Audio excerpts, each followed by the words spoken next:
Hello दोस्तों, आपका स्वागत है एक और बेहतरीन वीडियो में। तो आज का हमारा टॉपिक है क्लास 12 का इंग्लिश का central idea keeping quick part का। तो आइए हम देखते हैं इस लेसन का हमारा सेंट्रल आइडिया क्या है। तो हमने हिंदी और इंग्लिश दोनों में लिखा है। तो अगर आपको हिंदी में याद हो जाएगा तो आप इंग्लिश में ट्रांसलेट भी कर सकते हैं। तो आइए हम देख लेते हैं पहले हिंदी में, फिर उसके बाद इंग्लिश में ट्रांसलेट करते हैं। यह कविता कीपिंग क्वाइट पाल्बो नेरूदा के द्वारा रचित है। और क्या, यह बहुत सरल कविता है। और क्या, कवि के अनुसार हमारा आज का जीवन भाग दौड़ से भरा हुआ है और दिशाहीन है। वह हिंसा और जानवरों के क्रूरता और शारीरिक परिश्रम को लेकर बहुत चिंतित है। कौन चिंतित है? कवि, जो इस पोएम को रचित किए हैं, इस पोएम की रचना किए हैं। वह कहते हैं कि हम समझ ही नहीं पाते कि हमारे जीवन का क्या उद्देश्य है।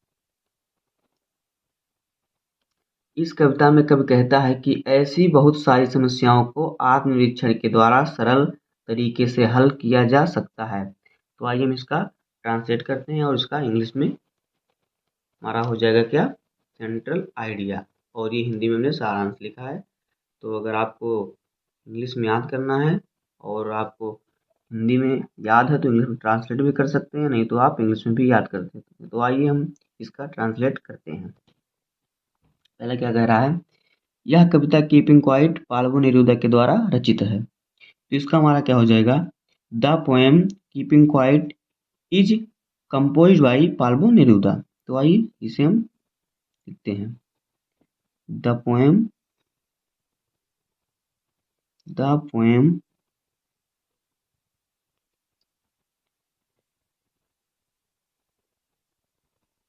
Keeping quiet is composed by the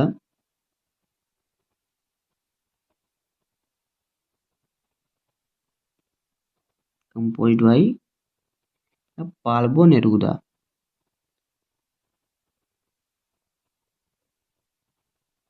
पाल्बो Neruda.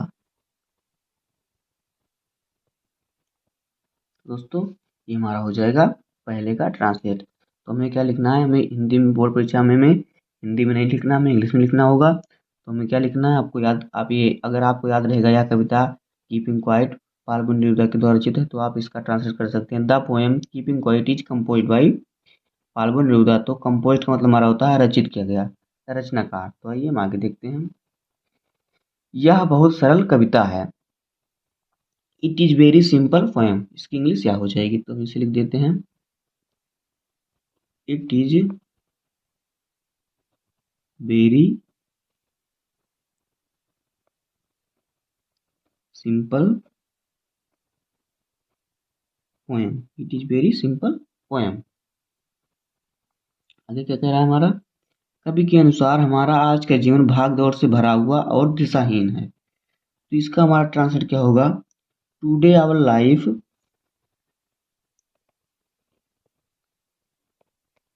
Today our life is hasty hasty and hasty का हिंदी हमारा होता है भाग दौड़, एंड विदाउट डायरेक्शन। डायरेक्शन का मतलब हमारा होता है हिंदी दिशा।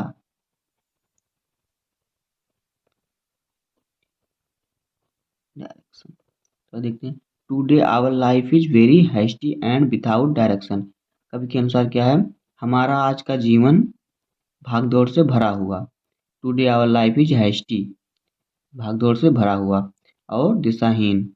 And without direction. विदाउट का मतलब होता है हमारा बिना, डायरेक्शन का मतलब दिशा। बिना दिशा के है हमारा जीवन आजकल का मतलब हम लोग अलग ही दिशा में खोए हुए हैं। अपनी भाग दौड़ से जो उसमें फुर्सत ही नहीं मिलती, टाइम ही नहीं मिलता। इसका कहने का मतलब यही है। आइए आगे देखते हैं हम क्या कह रहा है। वह हिंसा और जानवरों की क्रूरता और शारीरिक परिश्रम को लेकर चिंतित हैं। वो है कौन? कवि। कवि हिंसा और जानवरों के प्रति क्रूरता को और शारीरिक परिश्रम को लेकर चिंतित हैं। तो आइए हम इसकी इंग्लिश देखते हैं, ट्रांसलेट करते हैं इसको। तो इसका ट्रांसलेट हो जाएगा ही वरीड, वह चिंतित हैं, ही वरीड अबाउट वायलेंस। वायलेंस का मतलब हमारा क्या होता है, हिंसा, वायलेंस। और क्या कह रहा है, एनिमल एंड, जानवरों के प्रति क्रूरता, एंड एनिमल, क्या, ब्रूटेटली, ब्रूटेलिटी, ब्रूटेलिटी हमारा ये हो जाएगा। और ब्रूटेलिटी का हमारा हिंदी होता है क्या, क्रूरता। एंड द फेट ऑफ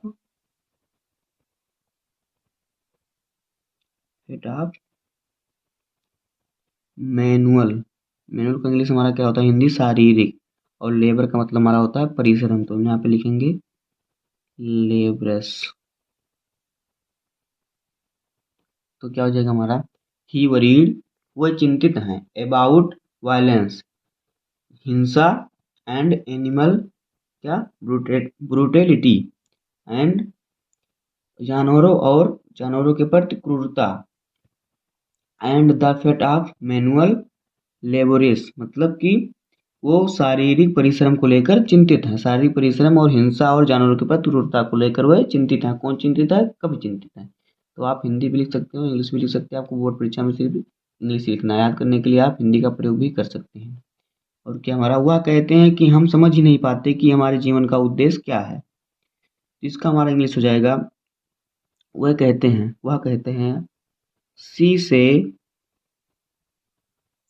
जो वो कहते हैं, वह कहता है कि हम डेट लगाएंगे, बी डोंट अंडरस्टैंड, हम समझ नहीं पाते। वह कहते हैं कि हम समझ नहीं पाते, अंडरस्टैंड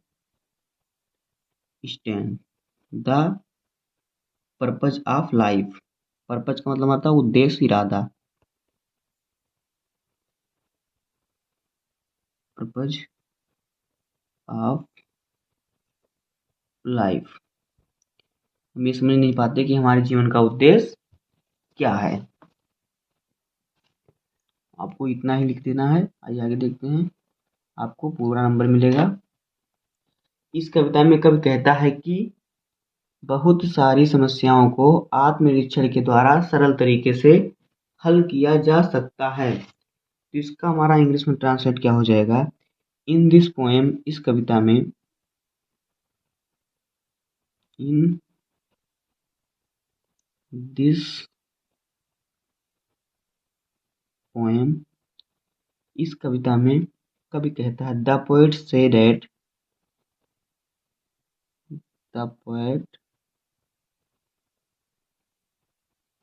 पोएट से, इस कविता में कवि कहता है कि, डेट लगाएंगे क्योंकि दूसरा वाक्य जो है, डेट मेनी प्रॉब्लम्स, बहुत सारी समस्याएं, many problems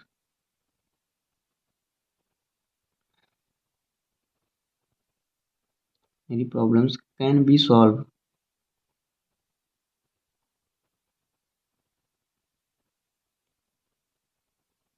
can be solved in a in a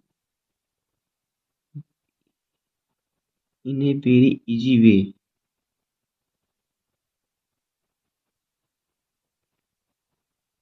easy way by the self इंट्रोसेक्शन,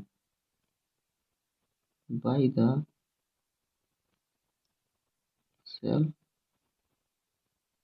इंट्रोसेक्शंस। तो देखिए, इन दिस पोएम, इस कविता में कवि कहता है, द पोएट, से डैट, की, द पोएट से कि ऐसी बहुत सारी समस्याएं, डेट मेनी प्रॉब्लम, ऐसी बहुत सारी समस्याएं क्या many problem can we solve. Solve मतलब कि हमारा होता है हल, सॉल्व हल निकाल सकती हैं। In a very very easy can we can by the self, बहुत सरल तरीके से या रास्ते से भी हमारा होता है रास्ता, बहुत सरल रास्ते से इसका हल निकल सकता है। बाई द सेल्फ इंट्रोस्पेक्शन, आत्म निरीक्षण के द्वारा। सेल्फ का मतलब होता है आत्म या स्वयं, और इंट्रोस्पेक्शन का हिंदी होता है क्या, निरीक्षण। तो बहुत सारी समस्याएं आत्मनिरीक्षण के द्वारा हल की जा सकती हैं, सरल रास्ते से या सरल तरीके से। दोस्तों, अगर आपको वीडियो पसंद आया हो तो वीडियो को लाइक कीजिए, और चैनल पे नए हैं तो चैनल को सब्सक्राइब कीजिए। मिलते हैं किसी नेक्स्ट वीडियो में, तब तक के लिए धन्यवाद। जय हिंद।